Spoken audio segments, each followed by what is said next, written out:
여러분 요즘에 뉴스를 보잖아요. 그러면 세상에 얼마나 많은 갈등과 분쟁이 있는지 모릅니다. 예전에는 같은 진영이나 혹은 동맹끼리는요, 무조건 도와주고 지지해주지 않았습니까? 그런데 최근에 벌어진 미국과 이란과의 전쟁을 보니까요, 이제는 동맹이라고 해서 지지하는 것 같지는 않습니다.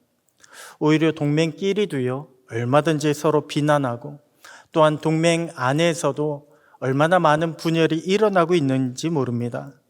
그런데 이것은 국외의 상황만 국한되는 것이 아닙니다. 국내도 마찬가지입니다. 우리나라도 보면요, 정치적으로 얼마나 많은 대립이 일어나고 있습니까? 이제는 그만 하나가 될 법도 한데 여전히 우리나라 정치는요, 서로 대립하고 미워하고 있습니다. 갈등이 심해지고 있습니다. 정치뿐만이 아닙니다. 노사 간에도 그렇고요, 세대 간에도 그렇고, 이제는 지역적으로도 도시와 지방, 예전엔 동서로 나뉘었는데 이제는 점점 많은 지역적으로 갈등과 분쟁이 일어나고 있는 것을 우리는 확인할 수가 있습니다. 아니, 예전보다 분명 우리의 교육 수준은 높아졌습니다. 많은 분들이 배웠습니다. 그리고 또한 세상을 보면요, 많은 발전을 이루었습니다. 성숙해진 것 같습니다. 그런데 여전히 세상을 보면 많은 갈등과 분쟁이 일어나고 있습니다. 왜 이런 갈등과 분쟁이 일어나고 있을까요? 왜 갈등과 분쟁은 사라지지 않고 있을까요? 여러분, 이유는 단순합니다. 저들은 틀렸고 나는 맞다고, 나는 옳다고 모두가 생각하기 때문에 그렇습니다. 내가 옳다고 생각하기 때문에 물러서지 않는 거예요. 내가 맞는데 왜 내가 저들과 타협해야 되느냐, 이렇게 이야기하고 있는 것입니다. 내가 맞다고 믿기 때문에, 옳다고 믿기 때문에 오히려 내 뜻을 관철시키려고 합니다. 강요합니다. 그러다 보니까 서로 간에 갈등이 일어날 수밖에 없습니다. 그것이 심해져서 분쟁이 일어나고 싸움이 일어납니다. 결국에는요, 전쟁도 옳다고 여기는 그런 지도자들에 의해서 일어나게 되는 것입니다.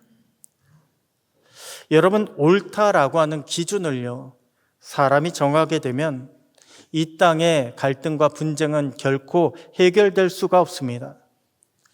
우리는 사람의 옳은 것을 쫓아가야 되는 것이 아니라 우리는 하나님께서 옳다고 하신 것을 쫓아가야 합니다. 그래야 질서가 제대로 세워질 수가 있습니다. 사람은요, 질서를 세울 수가 없어요. 오직 하나님의 질서만이 우리가 쫓아갈 때 세워질 수 있게 되는 것입니다. 그럴 때 우리 가운데 하나님께서 평화를 허락하여 주시는 것입니다. 그리고 그것은요, 우리의 가정도 마찬가지입니다. 우리의 교회도 마찬가지입니다.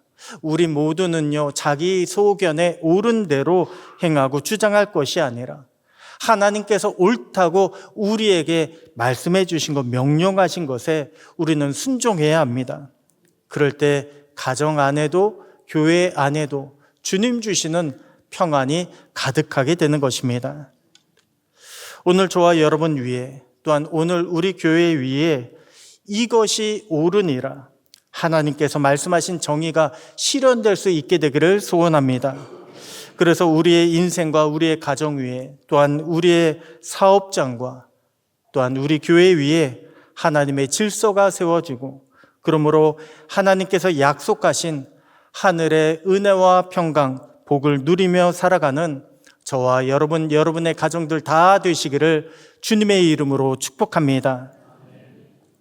오늘은요, 가정의 달에서 특별히 어버이 주일로 예배를 드립니다. 지난주에 우리가 야외 예배로 체육관에서 야외 예배와 체육대회를 진행하지 않았습니까? 그래서 어린이 주일을 따로 지키지 못했기 때문에 오늘은 특별히 가정과 관련된 말씀을 준비했습니다. 여러분, 오늘날 갈등과 분쟁의 문제는요, 가정이라고 해서 결코 예외가 되지 못합니다. 그 말이 무슨 뜻일까요? 가정 안에서도 질서가 흔들리고 있다는 거예요. 가정 안에 하나님께서 말씀하신 질서가 무너지고 있다는 것입니다. 자기 소견에 옳은 대로 행하는 것이 남들끼리만 이루어지는 것이 아니라 가정 안에 가족들끼리도 일어나고 있다는 것입니다. 하지만 하나님은 우리의 가정들이요 사람의 뜻대로 움직이도록 만들지 않으셨습니다. 왜 창세기 2장에 보잖아요. 그러면 가정은 하나님께서 우리 인간에게 가장 먼저 허락해 주신 시스템이에요. 왜냐하면 하나님은 가정을 통해서 하나님의 역사를 만들어 가시기 때문에 그렇습니다. 그래서 하나님의 축복과 저주는요, 개인에게만 국한되지 않습니다.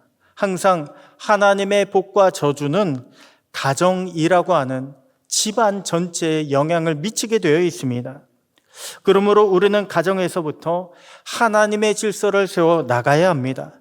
하나님의 질서를 가정 안에서 세워 나갈 때 그때 가정 전체가 하나님의 복받는 가정으로 변화될 수 있게 되는 것입니다.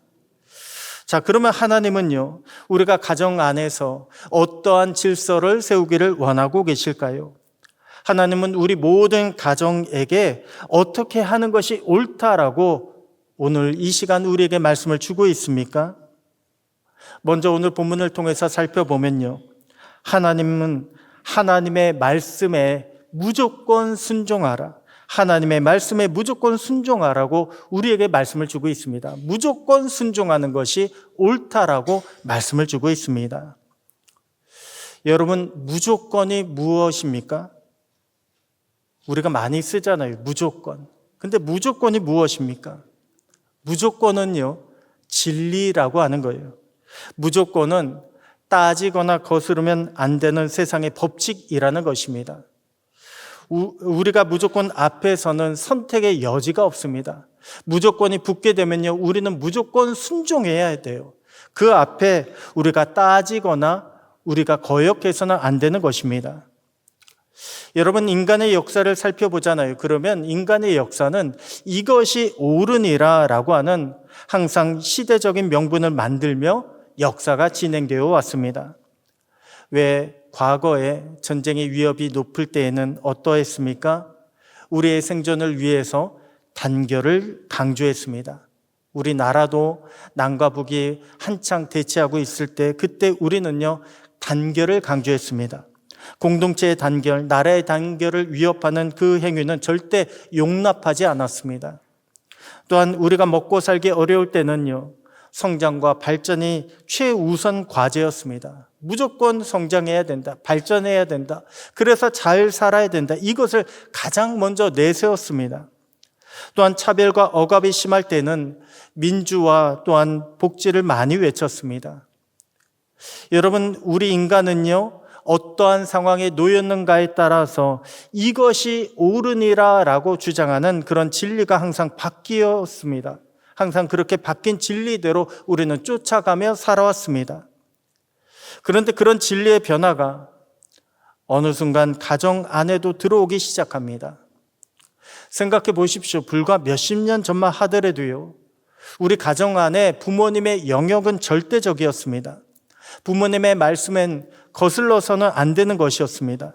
그래서 많은 자녀들이 부모님께서 지정해 주신 대로 너가 이렇게 갔으면 좋겠다, 이런 사람이 되었으면 좋겠다, 그렇게 진로를 결정을 했습니다.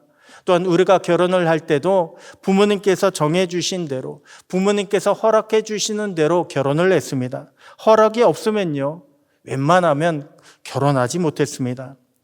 왜 그렇게 했을까요? 그렇게 하는 것이 옳다고 생각했기 때문에 그렇습니다. 그런데 어느 순간 그것들이 흔들리기 시작합니다. 이제는 어릴 적 받은 상처 때문에 더 이상 부모님을 공경하지 않는다, 내가 이제는 커서 부모님과 내가 이젠 거리를 두겠다라고 하는 사람이 생겨나기 시작했습니다. 또한 오늘날 많은 자녀들이요, 부모님께로부터 물려받고 있는데 나는 물려받은 것이 없으니 나도 드릴 게 없다라고 이야기하는 그런 사람들이 생겨났습니다. 아니, 무조건 적이고 절대적이라고 그렇게 생각했던 부모님의 영역이요, 이제 보니까 점점 흔들리고 위협받게 되는 거예요. 이제는 사람들 사이에서 자녀를 학대하는 부모라거나 혹은 무능한 부모, 아무것도 물려주지 못하는 무능한 부모 같은 그런 표현들이 사람들 사이에 아무런 거리낌 없이 여기저기 사용되고 있습니다. 하지만 성경은요, 그렇게 이야기하는 것, 그렇게 우리가 부모님을 평가하는 것, 폄훼하는 것이 결코 옳지 않다라고 말씀을 주고 있습니다. 오늘 본문 1절에 뭐라고 말씀하고 있습니까? 오늘 본문도 1절에 자녀들아 주 안에서 너희 부모에게 순종하라. 이것이 옳으니라 라고 말씀을 주고 있습니다. 주 안에서 너희 부모에게 순종하라. 이것이 옳다. 여기서 옳다라고 하는 단어 디카이오스는요, 의롭다라고 하는 그런 뜻을 가지고 있습니다. 근데 이 뜻은 하나님의 법을 지키는 사람들을 가리키는 말이었습니다. 여러분, 하나님의 법을 지키는 의인들이 누구입니까? 하나님의 법을 지키는 사람들은 하나님의 백성들밖에 없습니다. 하나님의 백성이기 때문에 하나님의 법을 지키는 거예요. 그래서 성경의 의인이라고 하는 표현은 구원받은 하나님의 백성을 가리키는 단어였습니다. 의인은요, 상당히 중요한 단어입니다. 그래서 주님은 주 안에서, 우리가 주 안에 있는 하나님의 백성이라고 한다면 우리 부모님에게 순종하라. 이것이 옳다. 이것이 하나님께서 정해주신 법이다라고 우리에게 말씀을 주고 있는 것입니다. 여러분, 오늘날 세상은요, 그렇게 이야기하지 않습니다. 오늘날 세상은 우리 부모님도 평가하려고 합니다.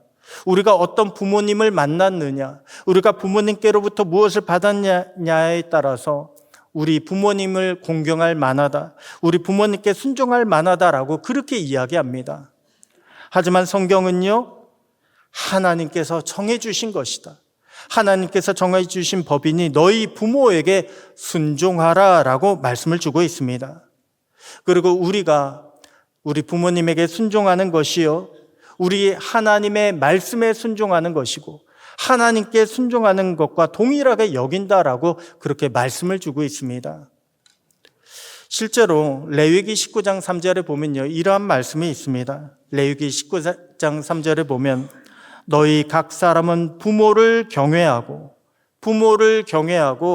나의 안식일을 지키라. 나는 너희의 하나님 여호와이니라 라는 말씀이 있습니다. 여러분, 성경에 경외하다라고 하는 단어는요, 사람에게 쓰는 단어가 아닙니다. 경외하다는 오직 하나님께만, 여호와 하나님께만 쓰는 단어입니다. 그런데 성경에 보면 딱 한 번 사람에게 경외하라라는 표현이 사용됐습니다. 그것이 좀 전에 읽은 레위기 19장 3절이에요. 너희 부모를 경외하라. 여러분, 왜 그렇게 말씀 주셨을까요? 그만큼 하나님은요, 우리가 부모님 경외하는 것을 원하신다는 거예요. 그래서 명령을 주신 것입니다. 골로새서 3장 20절에도 이러한 말씀을 주셨습니다. 자녀들아 모든 일에 부모에게 순종하라. 이는 주 안에서 기쁘게 하는 것이니라. 왜 우리말 번역을 보면요, 이것은 주님을 기쁘시게 만드는 것이다 라고 그렇게 말씀하고 있습니다. 아니 우리가 부모님에게 순종을 했는데 부모님만 기뻐하시는 것이 아니라 우리가 부모님께 순종하면 우리 하나님도 기뻐하신다는 거예요. 하나님은 그것을 기쁘게 여기신다는 것입니다. 여러분, 왜 하나님은 이렇게 부모님을 하나님처럼 무조건 공경하라, 무조건 순종하라, 더 나아가 경외하라 라고 말씀을 주고 계실까요? 하나님은 우리 부모님을 통해서 우리에게 생명을 주셨기 때문입니다. 아니, 남녀가 결혼하면 자연스럽게 자녀가 생기지 않습니까? 아니요, 그렇지 않습니다. 여러분, 하나님께서 허락하시지 않으면, 하나님께서 대문을 열어주시지 않으면 우리가 아무리 결혼을 해도 절대 자녀가 생길 수가 없습니다. 창세기가요, 그것을 우리에게 보여주고 있습니다. 그렇게 하나님께 생명을 얻어서 하나님이 창조하신 세상을 살아가고 있는 인간이 어떻게 하나님과 타협할 수 있습니까? 어떻게 하나님께 거래를 이야기할 수 있습니까? 절대 그럴 수가 없습니다. 하나님과 인간 사이에는요, 조건이 붙을 수가 없습니다. 무조건 우리는 하나님께서 말씀하신 것에 순종해야 합니다. 그래야 우리가 하나님이 창조하신 세상 속에서 복을 받고 평안을 누릴 수 있게 되는 것입니다. 여러분, 우리 인간의 역사가요, 이것을 증명하고 있습니다. 하나님의 뜻을 거스르는 곳에는 오직 하나님의 심판밖에 없다. 역사가 이것을 우리에게 가르쳐주고 있습니다. 여러분, 저는 예전에요, 무조건 믿으라라고 하는 말을 참 싫어했습니다. 왜 우리가 신앙생활할 때 그런 이야기 있잖아요. 몰라, 무조건 믿어. 무조건 믿으라라고 하는 이야기 아마 들어보셨을 것입니다. 그런데 저는 그것이 싫었습니다. 무조건 믿는 것, 그것은 무식한 신앙이다라고 생각했습니다. 무조건 믿는 것, 그것은 낮은 차원의 믿음이라고 생각을 했습니다. 그런데 제가 신앙생활을 하면 할수록 말씀을 무조건 믿을 수 있는 믿음이 얼마나 어렵고 또한 얼마나 귀한지를 나중에서야 비로소 알게 되었습니다. 여러분, 말씀을 무조건 믿고 또한 하나님의 말씀에 무조건 순종할 수 있는 그런 믿음이야말로 얼마나 큰 믿음인가, 저는 이것을요 나중에 비로소 깨닫게 된 것입니다. 여러분, 그렇지 않습니까? 하나님께서 우리에게 말씀을 주고 있는데 여러분은 그 말씀 앞에 어떤 태도를 보이고 계십니까? 하나님의 말씀 앞에 하나님의 말씀이 오니 내가 무조건 믿겠습니다. 내가 무조건 순종하며 따르겠습니다. 여러분, 이러한 믿음의 태도를 보이고 계십니까? 오늘 하나님은 저와 여러분에게 부모에게 순종하라라고 하는 말씀을 주셨습니다. 아마도 이 말씀을 듣는 분 가운데 쉽게 받아들이지 못한 분이 계실지도 모르겠습니다. 또는 개인적인 사정과 이유 때문에 나는 그러지 못하겠다, 반발하신 분이 계실 수도 있습니다. 하지만 여러분, 이 말씀은요, 우리를 창조하시고 우리 인생을 주관하시는 하나님의 말씀입니다. 이것이 옳으니라라고 우리에게 주신 하나님의 명령입니다. 여러분, 우리가 하나님을 믿는다고 한다면 우리는 이 말씀 앞에 무조건 순종해야 합니다. 그것이 옳은 것이라고 주님은 오늘 저와 여러분에게 말씀하고 계신 것입니다. 오늘 저와 여러분에게 하나님의 말씀 앞에 무조건 순종할 수 있는 귀한 믿음이 있게 되기를 소원합니다. 우리의 아픈 상처가 있다면 기도하는 가운데 주님의 십자가 보혈로 덮어주시고 우리가 말씀에 순종하여 부모님께 순종하고 또한 하나님의 질서와 정의를 가정에서 세워 나갈 수 있는 저와 여러분의 복된 가정들 다 되시기를 우리 주님의 이름으로 축복합니다. 다음으로 이것이 옳으니라. 주님은 우리의 가정들이 어떻게 하기를 원하고 계실까요? 주님이 주신 그 약속은 끝까지 신뢰하라. 이것이 옳다라고 말씀을 주고 있습니다. 오늘 본문 2절, 3절 보니까요, 이러한 말씀이 있습니다. 우리 다 함께 한 목소리로 합독하시겠습니다. 시작. 내 아버지와 어머니를 공경하라. 이것은 약속이 있는 첫 계명이니 이로써 내가 잘되고 땅에서 장수하리라. 아멘. 여러분, 성경은요, 하나님의 약속의 책이에요. 그렇기 때문에 성경을 구약과 신약으로 나눈 것입니다. 약속이 있는 책이다. 그래서 성경을 보다 보면 하나님의 약속이 가득한 것을 우리는 발견하게 됩니다. 어떤 약속이 가득합니까? 하나님의 말씀에 순종하기만 하면 복을 받는다는 거예요. 우리가 예수를 우리의 구주로 영접하기만 하면 너와 내 집이 구원을 받으리라 라고 그러한 약속이 우리에게 주어졌습니다. 그런데 그렇지 아니하면 저주와 심판을 받는다는 약속의 책이 바로 성경입니다. 사실 하나님은요, 우리에게 약속을 주실 필요가 없으신 분이에요. 온 세상을 주관하시는 주권자 되신 하나님은 우리에게 그저 명령만 내리시면 됩니다. 여러분, 십계명이 그렇지 않습니까? 십계명을 보잖아요. 그러면 십계명은 이렇게 하지 말라 또는 이렇게 하라 등의 명령으로 구성되어 있습니다. 하나님은 우리에게 말씀하시기를 우리가 우상을 만들지 않으면 너에게 복을 줄게라고 말씀하지 않으셨습니다. 하나님은 우리가 살인하지 않으면, 우리가 도둑질하지 않으면 이 땅에서 장수하게 해줄게, 잘 살게 해줄게라고 말씀하지 않으셨습니다. 하나님은 다 명령하셨어요.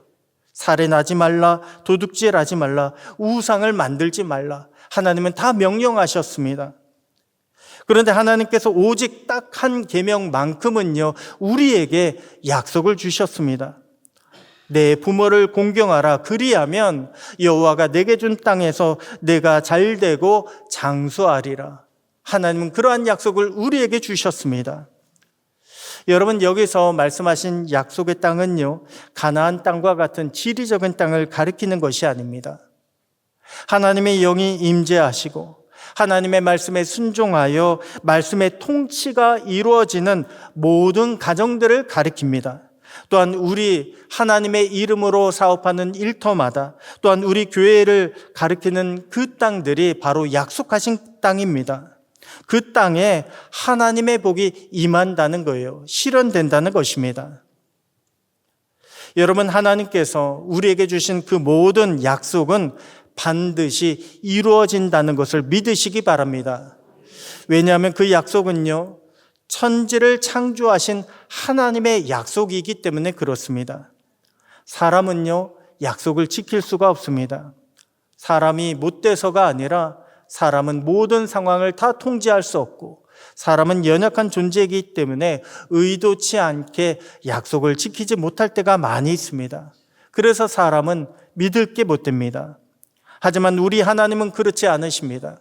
우리 하나님의 약속은요, 반드시 하나님께서 지켜주십니다. 우리는 다만 그것을 믿고 기다리기만 하면 되는 것입니다. 그런데 여기서 많은 분들이 시험에 듭니다. 아니, 자기는 하나님의 말씀을 지켰다는 거예요. 하나님의 말씀을 다 지키고 있는데 왜 약속하신 복이 임하지 않느냐며 시험에 드시는 분들이 있습니다. 왜 나는 말씀대로 살아가고 있는데, 나는 왜 신앙생활 잘하고 있는데 하나님은 잘되고 장수하는 복을 주시지 않습니까? 왜 건강의 복을 주시지 않습니까? 라고 그렇게 따지는 분들이 있습니다. 그런데 여러분, 하나님의 복은요, 언제 우리 가운데 임합니까? 내가 정한 때에 임하는 것이 아닙니다. 하나님이 정하신 그 때에 우리에게 임하게 되어 있습니다. 우리가 때를 정하는 것이 아니고, 또한 우리가 그 내용을 정하는 것이 아닙니다. 내가 이만큼 신앙생활 했으니 내게도 이러한 복이 오겠지. 아니요, 내가 정하는 것이 아닙니다. 하나님의 복은요, 반드시 하나님의 때에 하나님께서 정해주신 만큼 우리가 받게 되어 있습니다. 그것을 내가 임의로 이때쯤에는 받을 수 있겠지, 이 정도는 받을 수 있겠지라고 생각하게 되면 반드시 시험이 찾아오게 되어 있습니다. 여러분, 우리가 부모님에게 순종하는 것은요, 그래도 눈에 보이는 것입니다. 순종하는 모습은요, 외적으로 드러나게 되어 있습니다. 그런데 부모님을 공경하는 것은요, 보이지 않습니다. 마음으로 공경하기 때문에 이것은요, 마음의 태도예요. 이것은 하나님만이 아시는 것입니다. 물론 우리는 우리 부모님을 공경하는 척 사람을 속일 수는 있습니다. 하지만 결코 하나님을 속일 수는 없습니다. 그렇기 때문에 우리가 정말 신경 써야 되는 것은요, 내가 언제 얼마만큼의 복을 받을까가 아니에요. 우리가 정말 신경 써야 되는 것은 나는 여전히 부모님을 공경하고 있느냐입니다. 나는 여전히 부모님을 사랑하고 있느냐입니다. 하나님께서 다 갚아주실 것이고 하나님께서 약속을 지켜주실 것이니 나는 오직 내 마음과 내 삶의 태도를 신경 써야 되는 것입니다. 우리가 그렇게 내가 온전히 나만을 바라보고 내가 잘하고 내가 열심히 할 것만 신경 쓰며 기도하며 나아갈 때, 그때 신실하신 하나님의 약속이 반드시 우리의 삶과 가정 가운데 선하게 이루어지게 된다는 것을 믿으시기 바랍니다. 그 믿음 가운데 약속하신 복을 받아 누리시는 저와 여러분, 우리 밀양성결교회 모든 성도님들 다 되시기를 주님의 이름으로 축복합니다. 마지막으로 주님은 우리에게 이것이 옳으니라, 우리가 어떻게 하는 것이 옳다라고 말씀을 주고 계십니까?